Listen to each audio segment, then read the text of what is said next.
Right? Pricing of water today is a big challenge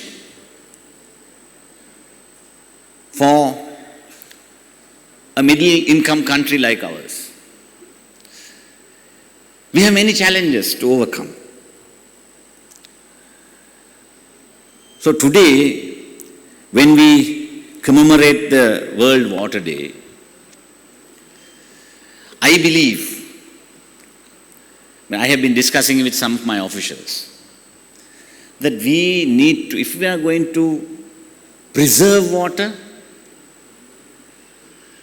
try and look at our river basins and water resources and protect those sources.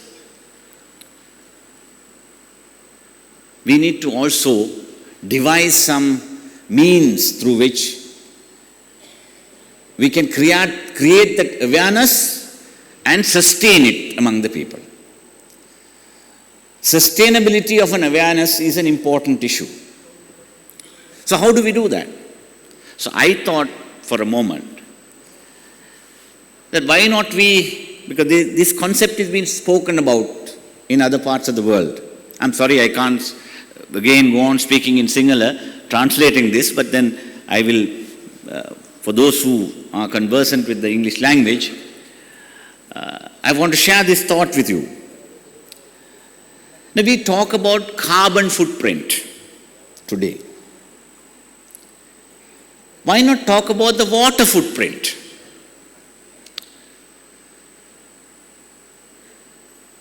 Every product in this world has a certain water footprint.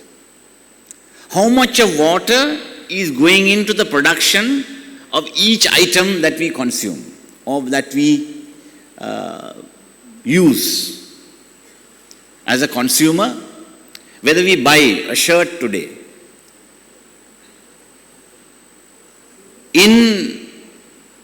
From the time you yarn the material and then finally produce a denim trouser, what we wear, how many millions of gallons of water has been used in the production of this particular garment is something that we must ask the manufacturer to declare in the product. And moreover, what is more important is, after having used the water for that production, how much of the water that was consumed will be further purified and sent back to the water sources? How much of that social responsibility has the manufacturer complied with? And this is what you talk about through a concept such as water footprint. It is similar to what you talk about as a carbon footprint. So, this is something that we should, in my opinion, feel as a concept. And if you go to look at a food item, how much of water has been used in producing that food item for your consumption? And then how did the manufacturer preserve the water that was used and is able to send it back to the water sources from which it was taken? This has to be measured, and this has to be over a period of time.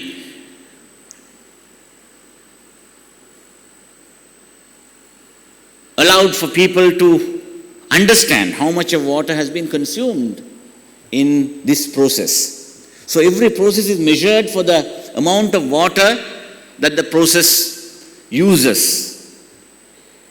So the consumption of water is measured and that is declared. I think this needs to take place in the not too distant future if we are to meaningfully talk about conservation of water, preservation of water, treatment of water. So this cannot be just empty slogans, and to have every year commemorating a water day and have a few processions arranged, created a little bit of awareness.